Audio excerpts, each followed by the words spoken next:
Hey, y'all, welcome back to the Don't Mom Alone podcast. I'm your host, Heather McFadden, and this is the place where I get to walk alongside you and connect you with people and resources so you know that you don't mom alone. And in this episode number 420, I'm welcoming back to the show my friend, Alli Worthington. If Wonder Woman raised us, she wouldn't be able to empathize with our pain. She wouldn't mess up. She wouldn't lose her temper and then have to repair a relationship. She wouldn't make mistakes and help us grow in our grit and our empathy and our understanding of how humans work. We would get out in the world and be completely incapable of dealing with anything. Yeah. And that's what happens when, as moms, we work so hard to do everything right. Alli Worthington is a longtime friend of mine, and she came on the show back in 2016. I was surprised to realize she hadn't been back since. So it is time for her to share some of her wisdom with y'all. If you haven't heard of Alli, she's a business coach, she's a speaker, she's a podcaster, she's an overcomer. I remember that my first interaction is when I snuck into her conference she was hosting here in Grapevine. She's also the mom of 5 grown boys, and today she's going to mentor us on the topic of her newest book called Remaining Us While Raising Them. It releases August 8th, and I really enjoy just the real talk around self-care. What does that actually look like? And how do we drop some of these good mom myths that we've been carrying? She has a magic question habit she's going to share with us to help us see ourselves more clearly. Stick around. That's near the end of the show. Let's get right to it. Always love a good chat with Alli. Here we go. Alli Worthington, welcome back to the Don't Mom Alone podcast. Thank you. I'm thrilled to be here, as always. I was looking at the last time you came, and I was super embarrassed because it was 2016. That's what? No bueno. How could it be that long? I know. No. Either the search engine is a problem on my website and on the Google, or I've talked so much to you on your podcast that I just assumed it was on mine. So there's my apology. How could it be that long? That's too long to not be talking to you on my show, and people need to know you. So thrilled that this could come together. We're making it right. Yeah. And just the right time, because like I said in the intro, you have this great new book out that I had the pleasure of getting an early copy of. I don't do a lot of endorsements anymore. I don't know about you, but I'm pickier. And when you asked, I said yes, because you're such a cheerleader to me. So thank you for that. And to all women. I feel like you don't have there's a limited amount mindset. What's that called? A scarcity? Sparsity? Oh, scarcity. Yeah. Scarcity, sparsity. I made a whole new word. I like it. It's yours now. It's mine. You don't have that mentality. And so you're super generous. So thank you for that, first off. Oh, thank you. And thank you for writing a real mom book. So y'all, I know for myself, I don't want to pick up a book that's going to make me feel worse. Right? Yeah. And in your book, you're real. And I feel like whoever did your editing made it super mom friendly, like a pickup, look at it real quick, put it down, let's repeat it. Here's what I said. And then at the end of the chapter, here's some reflection if your brain was distracted while you were reading it the first time.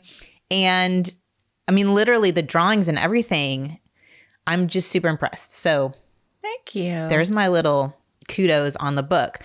But I was curious, you're talking about confident motherhood, and I watch you and you do this so well. You know who you are. You prioritize being who you are. And I know your career came out of a place of need, but I think also just mental health came along, like some healthy things came with it for that differentiation from your 5 boys.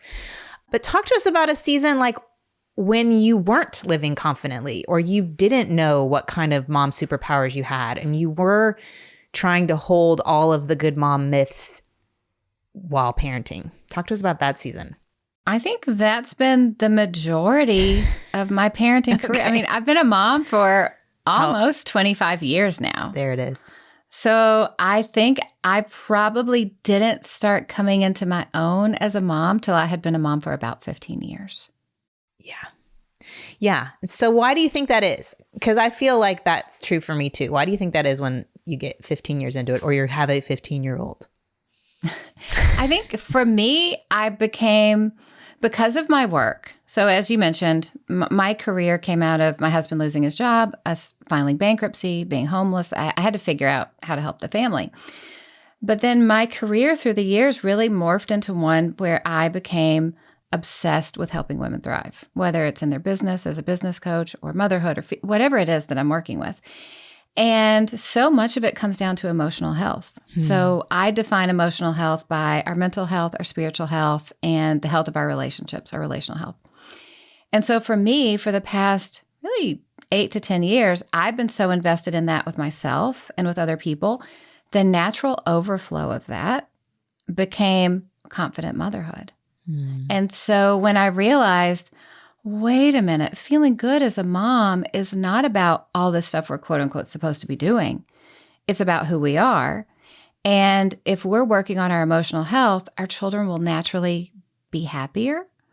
That was the game changer for me. Yeah. And I never really wanted to talk about it because as an author, now this isn't true for you, I'm sure, because you've been talking about parenting and motherhood for so long. But as an author, I kind of felt like if I ever talked about my marriage and did a marriage book, I'd instantly get divorced. Or if I did a book about being a mom or motherhood, one of my kids would be in prison. Totally. You know what I mean? Like, I don't want to touch any of that. Totally. And it wasn't until so many people really came to me and said, we really need you to do this, that I went, okay, I'll tackle it, and I hope it doesn't ruin my life.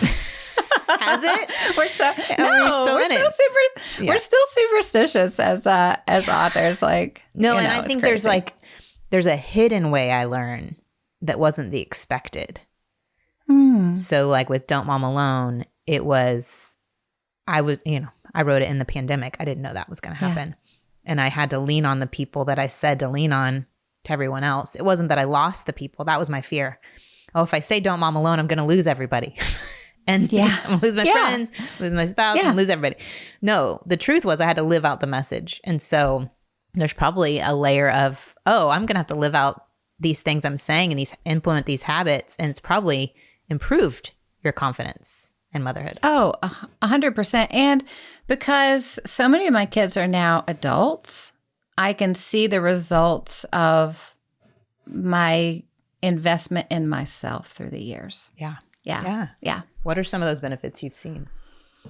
Well, I see my older kids doing that themselves. Like I had a call with one of my boys last night. I don't want to give out too information. It's helpful when they're all the same gender. You can just say one of my boys. Yeah. And he was talking about a conversation that he had with his friend about emotional health. And he was like, how do I help him with this? And that's directly from the work I had done. I never set my kids down and go, let's talk about emotional health. But, the adage, more is caught than taught. So if we're taking care of ourselves and we're living our lives in a, semi-healthy way, our kids are watching it. Yeah. So the language we use, they're going to take that into life too. But I had a woman tell me years ago, when I said, how do you keep your children close to you when they're adults? Because my fear is that, do something wrong. And then at 18, they would leave and we don't have a good relationship. And she said, the more you take care of yourself and the more you work on yourself, the better you will become. And those kids will want to be around you. But if you don't take care of yourself and you let yourself get a little bit bitter or passive aggressive, you're going to drive them away. And I went, that is not the response that I thought I was going to get, but it's been a game changer for the way I think of things. Yeah, I've noticed some idolatry that I hold. I don't know if you can resonate with this. Yeah. Idolatry around peace. I want everyone to get along. So I have 4, the 4 boys, 5 boys. Sometimes it's chaotic and sometimes they're okay with it. And they just most of the time, love it. They just kind of get back together and they're fine. Mm-hmm. But I get dysregulated and I'm all out of sorts. The other thing I've idolatrized, with the words today, maybe more coffee, is us all being together. And now that you're in this season of having adults and, kids have jobs or you don't have anyone married yet, right? No. Not yet. Girl, almost. I'm looking forward to it though. Yeah, well, but again, it's this whole sometimes they'll be with the spouse's family and parents. And so I think I'm having this little mini crisis of how often I idolize. It's not a good thing unless all of us are there. Did you have to work through that in that season of, I got to work on myself, work on where I find my identity worth, and it's not in our family all being happy and together? Yeah, because for me, there's just so many of us, we couldn't do it. Like, for instance, my husband loves to ski. I'm not coordinated. I could hurt myself walking across the room. So he always would take whichever boy are interested in skiing and go. Me and two of my boys, we call ourselves the fun contingent. We love roller coasters and amusement parks. So like the week before Christmas every year, we go to Disney and Universal. And we would take my husband or other members of the family if they wanted to go. They just don't like it. So we have a blast. Now, next week I am renting a cabin and we're all going as a family. Some people are hiking. Some people are going to Dollywood. Some people doing this, some people doing that. But there will be hours during the day that we're all together. But there's no unhappiness like forced family time that's excessive that you don't want. You know what I mean? Oh, so I'd better have a few hours that are happy. That hits. That hits. Yes, I have been the one forcing it and everyone's miserable. And yeah, it happens. It happens. Okay, so part of this book too is, like you said, working on your mental, emotional, spiritual health. You also did really good research and got great stats. And I know moms can relate, but can you just share some of those stats, I think, so that a mom doesn't feel alone if she's in that place? Oh, yeah. Okay. So I sent a survey out to over 1,000 women who answered. I mean, it went out to more, but over 1,000 women answered in depth. So in depth that some women wrote me and said I had to stop halfway through because I started crying. Oh, wow. Like it was a good 30-minute survey. And I asked about mom guilt. 96% of women struggle with mom guilt. Over half, almost every day. Oh my gosh. And this was really surprising. The biggest cause of mom guilt is not ourselves. It's not our spouse. It's not our family. It is social media. Okay. I feel that. Yeah. Because, we are living our lives. Our kids are having a tantrum, or our teenagers are mad at each other, or our grown child is stressing us out. And then you open up social media and someone's perfect family is there and even the dog is smiling. And meanwhile, your dog is throwing up on the carpet. You know what I mean? Dog is smiling. It's ridiculous. 100p. Yes. Yeah. Yeah. And what we do is we tell ourselves other moms are getting it right, but not me. But the truth is we know that for most, like average women like us, it's just like the best moment. You had to yell at your kids to get them all to smile in that family picture, or whatever it was. But we forget that there is a whole business model now around influencers. And I never fault a woman for her business model. But there's a business model for women to have really large audiences and to always look perfect, and their kids look perfect, and they're out doing fun things looking perfect because that is their business model, right? Yeah. And when we remind ourselves, oh, not only is this someone's highlight reel, this is actually their business model to look perfect. Then we can go, maybe I just unfollow these accounts. Mm-hmm. Mute them for a bit. Unless they make you feel good. But the research shows the more that we are on social media and we're following these accounts, and the more we're passively scrolling through, the worse we feel. Like, scientists are searching this in a lab. So we really need to be conscientious about it and go, I want to make sure that I feel better when I'm on social at the end than when I started. For me, I'm following theme parks. I'm following friends. I'm following women like you who, when I see their post, it doesn't make me feel bad. You know what I mean? Yeah. And the rest I've had to let go of, and lots of zoo content in my feed. But whatever makes me happy. Well, and you also put in the book that it's how you engage it. Like you just said, are you passive? Are you following friends and you're commenting and you're cheerleading and you're encouraging? Yeah. Like if you haven't left a comment on someone's post in a long time, that's something to evaluate. Mm-hmm. Or if there's a friend who there are feelings of mom guilt triggered because she's growing organic wheat in her backyard and making sandwiches with it every day for lunch. And cutting them in butterfly shapes. Yes. Mm-hmm. Just mute her for a little while. And every once in a while go in and leave a comment. But don't let her keep popping up in your feed if every time you want to throw your phone across the room. Like, that's protecting us. But here's what was really surprising. This won't surprise you. But when I asked women what was the last motherhood book, this is over 1,000 women, motherhood book they read, and if they enjoyed it, most could not name anything on mothering. It was all parenting, just a few mothering, but the parenting books specifically, especially the parenting books that have been written like over 5 years ago. I won't name the books because that would be really rude. But most of the women said, I stopped halfway through, or I wish I never read it because it made me feel terrible. And I was like, that's why I got to write this book. Yeah. Because there is a whole industry designed to make women feel bad. Yeah. Yeah. And the key is it comes from a good place. These moms want to be good. Like, yeah, I've rarely met a mom, and I know they exist. I know they do. There are moms who want to be bad moms. I know that. You don't have to DM me. But in a majority, the ones listening to this, the ones who do pick up the book and read it halfway, it comes from a pure desire of wanting to be good. Oh, yeah. I have so many questions already from people saying, like, what if I give myself some grace and I take care of myself and I become selfish? And so I had a bunch of counselors speak into this book. So I wanted to make sure everything I was saying, it's not just opinion, it's also counselors.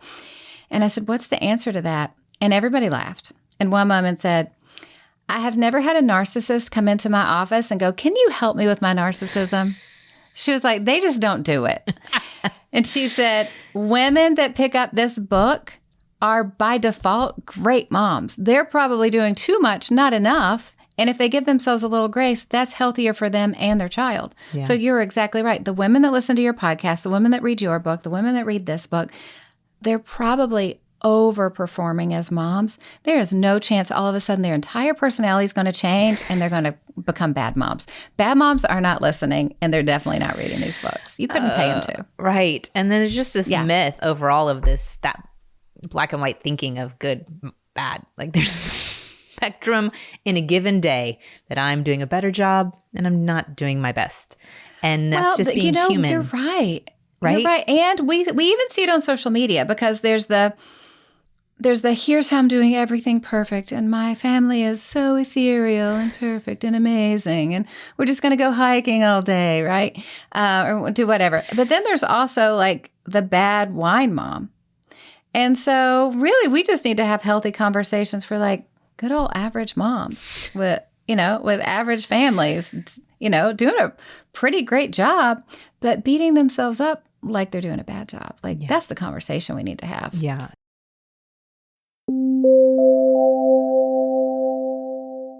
One thing that has helped me remain myself while mothering my boys is to figure out what colors look great on me and my style. And I've done an episode on that in the past. Another great partner to help you do that, once you kind of know what looks great on you, maybe you already know, is to connect with Stitch Fix, because they have a range of wear now styles in season-ready colors, trends, patterns. They will even connect you with a personal stylist. You take a quiz, you put in your sizes, and they will pop up the perfect pieces for your unique style and fit. What's really, really awesome is they send those pieces to you at home so you can try them on before you buy them. You just keep what you love, you send back the rest. Free shipping, returns, exchanges. I also love that because I've already filled out the quiz, they already know what I've bought in the past. There is almost like a curated little store for me. So if I'm searching for jeans or a sweater or a dress, I can go on, type those things in, and it pops up different options for me specifically in my size. They have sizes extra small to 3XL. You will find your perfect fit. There's also no subscription required. This isn't like you have to get a fix every month. You just simply order a refresh when you need it, or set it and forget it with regular seasonal fixes. But you're in control. So if you're heading back to school and you need some refresh in your wardrobe, try Stitch Fix today at stitchfix.com/DMA. You're going to get 25% off when you keep everything in your fix. That's stitchfix.com/DMA for 25% off today. stitchfix.com/DMA.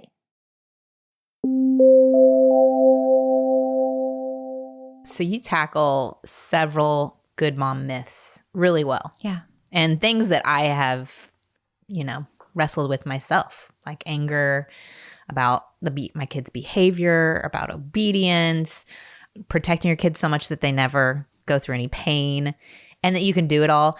What are some of the ones that are your favorites to talk about or that you haven't talked about on no other podcasts have asked you. So if other people have talked to you about it, we can have our own. Only for you. Only the Dumb Mom Alone community gets to. I think the most surprising one for women is that if we did everything perfect, we would screw our kids up. Yeah. Because we believe the myth that good moms do everything right. But I use the example of Wonder Woman because I love movies. I love Wonder Woman. She's fabulous. If Wonder Woman raised us, she wouldn't be able to empathize with our pain. She wouldn't mess up. She wouldn't lose her temper and then have to repair a relationship. She wouldn't make mistakes and help us grow in our grit and our empathy and our understanding of how humans work. We would get out in the world and be completely incapable of dealing with anything. Yeah. And that's what happens when, as moms, we work so hard to do everything right. We don't give our children the chance to grow a little bit stronger. I think about, the first time we have to make our kids suffer and it's miserable is tummy time. Yeah. Where they bang their faces on the ground, they cry, we cry. It is terrible. I hated it all 5 times. But if we don't force them to get a little bit stronger, they're going to end up just blobs and they can't ever sit up. They can't ever roll. They can't do anything. Flatheads. Yeah. Mm-hmm. But we have to kind of remember that same thing all throughout life. Like we need to sometimes disappoint our children because we're human. Then we can show them what it looks like to ask forgiveness and to repair relationships. We need to not be making their lunch in the morning before they go to school because we need to strengthen those personal responsibility muscles. We need to not do everything for them because if we do, we actually end up hurting them. Well, I have a quote in the book from the former head of the College Counselors Association. And he was talking about this past generation of students are so anxiety-filled and non-functional when they get to school because they've never had to do anything. And everything's been done for them. So what we do out of love, we're doing everything for our kids when they're little, step by step, year by year, we have to let them get a little bit stronger. Mm-hmm. And that feels scary. And our mom guilt comes in and goes, you're not being the perfect mom. You're not being a good mom because you've disappointed your kid. Well, disappointment's like a vitamin. We all need a little bit of it so we can get used to it and get stronger. It's just like tummy time when they're babies. Yeah, that's really good. Yeah, that helps me with a situation last night where I was sound asleep and awakened by a child who wanted me to get him a blanket. Oh, how old is this child? Almost 14. Send that kid to my house. Okay. Okay. And very mad. Slammed the door that I wouldn't take care of that. So I'm just, yes, I did not feel mom guilt. I felt like, man, this is personal responsibility that needed to be, just like things that need to be owned. Like your happiness, your contentment, you can do a little bit of digging. You can figure out where things are kept around the house. You could help, you know what I'm saying? Yeah. I've definitely grown in that because I do think as you get these teenagers and you're seeing them have their first jobs or they're going out, you're like, I can't go with them. So if I haven't built these things in them by letting them fail, by stubbing their toe on something, they aren't going to be problem solvers. I just sent one off to Bulgaria yesterday and one is leaving all by himself to Poland today. I'm telling you what. I'm so impressed. Well, that wouldn't have happened Heather 10 years ago. Heather 10 years ago wouldn't have let some other friend drive him in their car. You know what I mean? Maybe 15 years. You know what I mean? I didn't send my oldest to preschool because I was sure he was going to get ruined at preschool and he was better off with me. No, I get it. Totally. Yeah. It's a little terrifying to look, a little bit of release. Like, oh, they're going to be in someone else's car in a different car seat. Yeah. That was a big thing back then. Okay. Any other myth you want to hit? Yeah. I think the myth that good moms don't get angry. Yeah. That one I wrestled a lot with. Yeah. Yeah. Talk about that. Well, God gave us anger for a reason.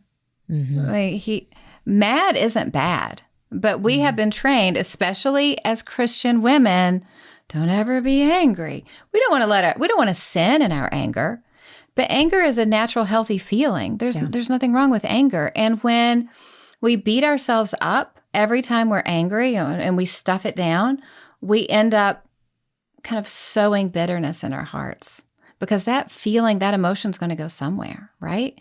I remember when I was 8, my Aunt Shirley going over to her house, extended family Christmas, and she had cooked for 3 days. And I knew she cooked for 3 days because she told everybody she cooked for 3 days. And I didn't have the life experience to understand what was going on, but I knew she wasn't happy, even though she had a smile and she acted happy. But I knew something was going on. And I remember just not liking that experience at all and not liking the family get together. And I found out after she passed, she didn't feel like she had permission to raise her hand with her family and go, hey, I don't actually want to do this. Like, why doesn't everybody bring a dish? Or let's switch off houses. So she ended up over the years getting really bitter about it. Yeah. So she was doing something. Her heart was pure in the sense that she wanted to love her family and bring them in. But she thought that that was her only role. She never took care of herself in it and accidentally was bitter about it, but also kind of ruined the experience for the other people there too. And I kind of see that as a microcosm for moms, where we're doing stuff because we're loving, but because we aren't raising our hand and going, wait a minute, I have a need here too. Let's have a boundary. Let's see how we can make this work for everybody. We're kind of shriveling on the vine.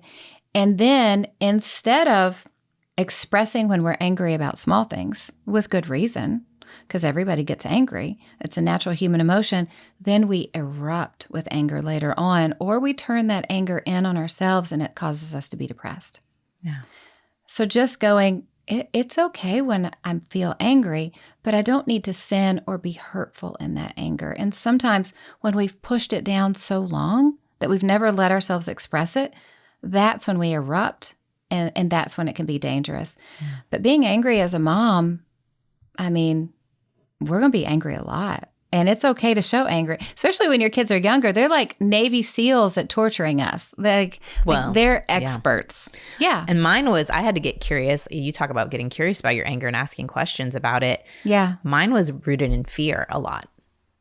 Because growing up, I hadn't been an angry kid, but I was a fearful child. And when you have that many little boys and they're all going all different directions, I had fears of them getting harm. Had fears of other people's opinions. I had fears of just messing up. And so all of that would come out. And I also had a lie of weakness, like that I wasn't capable of controlling, I'm using quotes, controlling the situation. And so anger is this energizing emotion, and it would give me the power I didn't believe I had.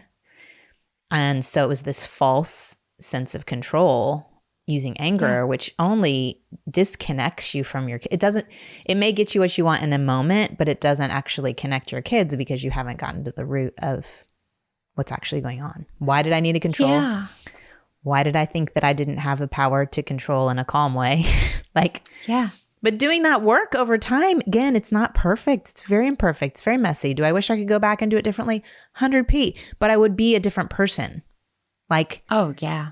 Getting curious about it, doing the work. Why am I responding this way in my motherhood is so much a part of what you were saying with the emotional health journey. It's so smart. And the thing that I realized that would happen, especially when all my kids were little, they would pester, and I'd be like, it's okay. And I would keep giving in and, getting their way until finally I exploded in anger. And there's one thing I teach in the book called the magic question habit. And that's to ask ourselves every day, what do I need right now? Sometimes I just need to take a shower. Sometimes I need to use the bathroom without little fingers coming under the door. Sometimes I need to get together with friends, whatever it is. It's the process of recognizing when we have a need and honoring that need. And so when we get in the practice of that, of caring for ourselves like we care for our children, when our children are bothering and pestering, and you know what they do. They're throwing toys at your head. The badgering. Yeah. Mm-hmm. Mm-hmm. And we can be sweet and let them run all over us until we explode. Or we know, what do I need right now? I need to get control of these children and put up a boundary and let them know how it's going to be before I end up exploding. So when we're doing the work and we can care for ourselves in advance, we don't have to let it get to that point anymore. Yeah.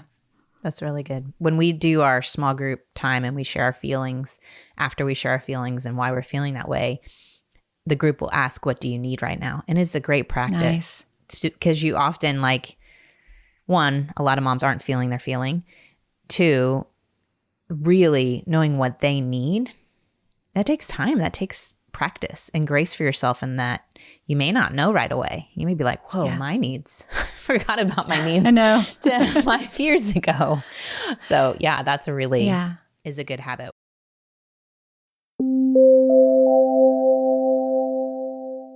I think one part of mothering that I always have a hard time with is holding my ideals and also wanting my freedom.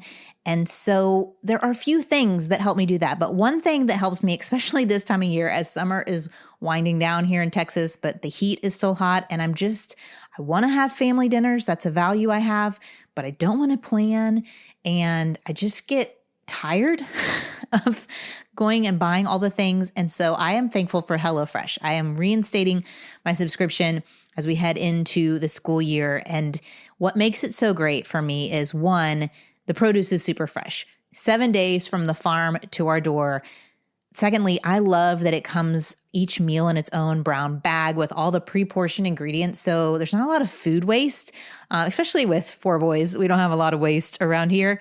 And their ingredients, the instructions come on a card, and it has a picture. So I can show the boys, hey, this is what's for dinner when they come in the kitchen and ask me. Anyone in our family really could make the meal, my younger boys, with some help, because they take you step by step on the recipe card. I also am just thankful they have fast and fresh options. There are 40 different recipes to choose from every week. So I can go in, I know which meals are more popular with my boys and which aren't. I know what kinds of things they like and don't like. And if a majority loves it, that's a win for me. So if you have never tried out HelloFresh, this may be the perfect time. Go to HelloFresh.com/DMA50. Use that code DMA50 to get 50% off plus free shipping. Go to HelloFresh.com/DMA50. Put in the numbers 50. Use that code DMA50 and you will get 50% off plus free shipping. You'll find out why I believe HelloFresh is America's #1 meal kit. Our family has always been big sound machine fans, but I will tell you, I wish that when my boys were younger, we had a Hatch rest, because they would wake up too early. They had a hard time transitioning to sleep. The Hatch Rest is an innovative all-in-one sleep device designed just for kids to grow with them. It is both a sound machine and a nightlight. During the newborn stage, Hatch helps make for a soothing, comfortable sleep environment with continuous sounds like white noise, wind, rain, and lullabies. But as your child grows, it allows toddlers and bigger kids, like my 11 and 14-year-old, use it to build sleep independence with customized color and sound cues. So there's the time for bed pairing alert that lets them know it's time to wind down for the night. So you can pick a color, light, and a sound for that. What I love for the age boys I have, in the morning, there's a special time to rise signal that we use during the school year that helps teach them when it's okay to get out of bed for the day. For mine, it's to wake them up. It's little birds chirping and a green light turns on. And it's just kind of a nice, like, their body kind of knows it's time to wake up. But if you need kids to stay in bed, they would wait until that light turns green and the sound changes. The rest has helped over 3 million babies and parents get restful sleep, and it is no wonder that is consistently a top baby registry item. Right now, Hatch is offering our listeners up to 15% off for your purchase of a Hatch Rest and free shipping at hatch.co/DMA. So if you're ready for improved sleep for your kids and yourself, go to hatch.co/DMA to get up to 15% off and free shipping. That's hatch.co/DMA. And now napping on the go is simple with Hatch's new portable kids sound machine. It's called Rest Go. It's available in 5 dreamy colors with a battery that lasts all day. We took ours to a friend's lake house for the boys to use at night and also on our family vacation. It was nice, convenient size. It's about 2 to 3 inches, circular. It can hang on anything. It could hang on your stroller. Check it out today.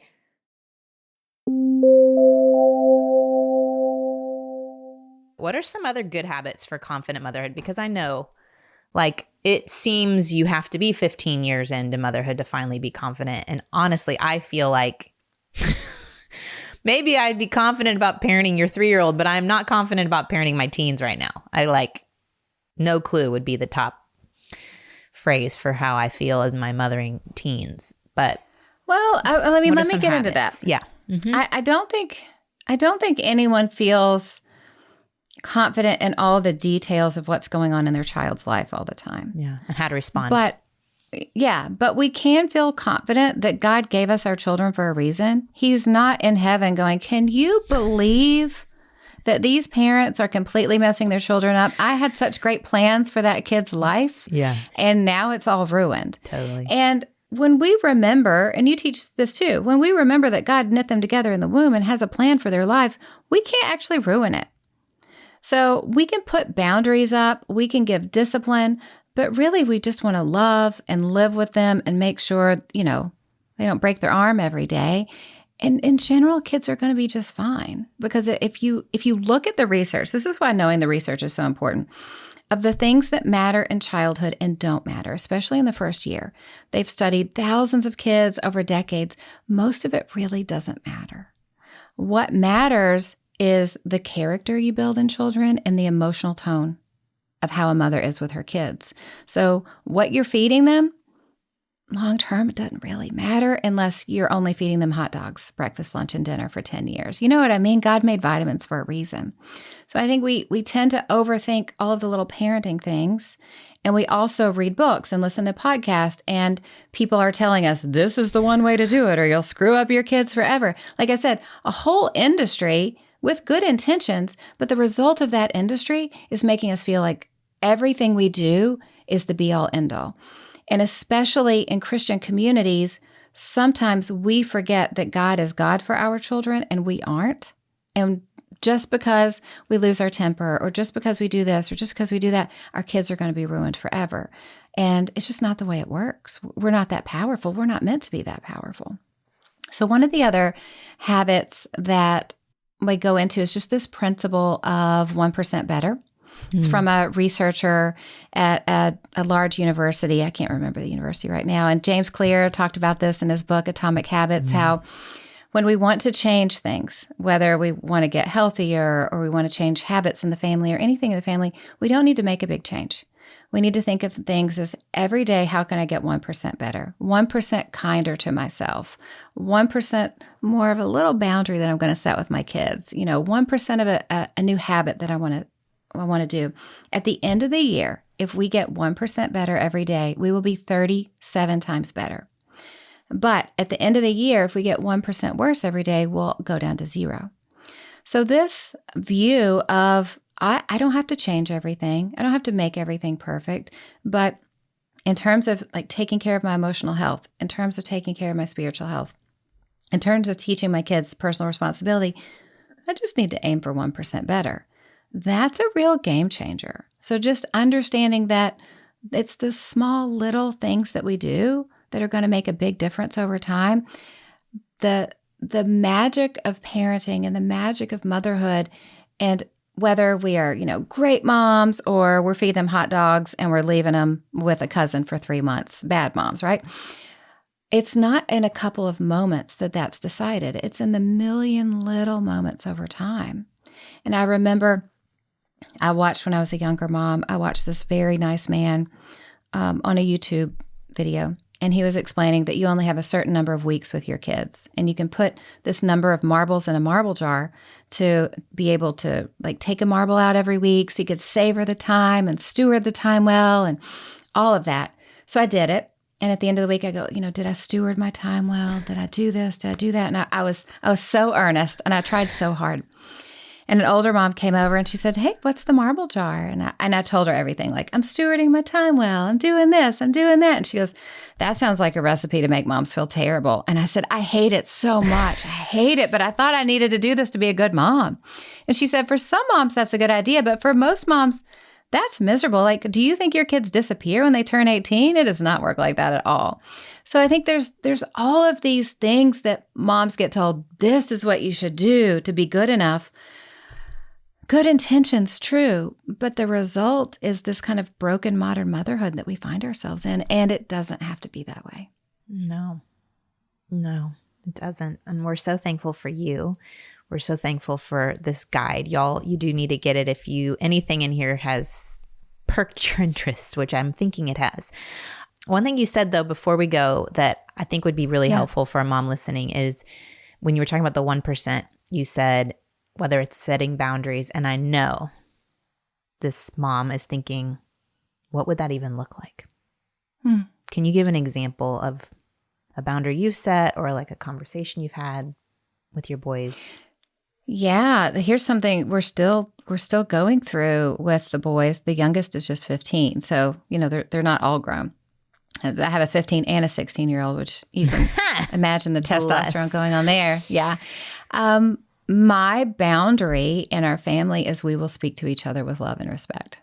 How does that look? What does that look like? Because I feel like I say that all the time and then it doesn't happen. Well, it's most important for my husband and I because we model it. So we have to make sure that we are speaking to each other with love and respect, and we speak to them with love and respect. And that's pretty much 90% of the heavy lifting. Okay. But so if you don't, you speak to your husband, you're like, that was so annoying. Why did you forget to do that? We'll call each other out in front of the kids. And then our statement is it? Yeah, well, our statement is, oh, is this how we're treating each other now? Because I can respond in that way. Like, have the game rules changed? And then we kind of look at each other and chuckle. And then the boys will look at each other because you can't be a hypocrite about it. Mm-hmm. So we kind of call each other out with humor. But I'm pretty strict about it. So if one of the boys is really rude to another one of the boys, like I've set rules of if I hear you speaking to your brother in that tone or using those words with them again, that's 24 hours off electronics because that's how you really get them. Oh, and 100%. Yes. Yeah. And because that's what they care about. And then if it keeps going, those are the consequences. And generally you just find what they really love and take that away. But you got to do it every time. And the thing is, using that kind of harsh language, we could get into like what's going on in their heart and those things. A lot of times they're just rude. And people out in the culture are using harsh language and they see it modeled. They hear it at school. But my boundary is in our home, we will treat each other with love and respect. And I've explained our home needs to be a safe place in the world. So this is why we do it.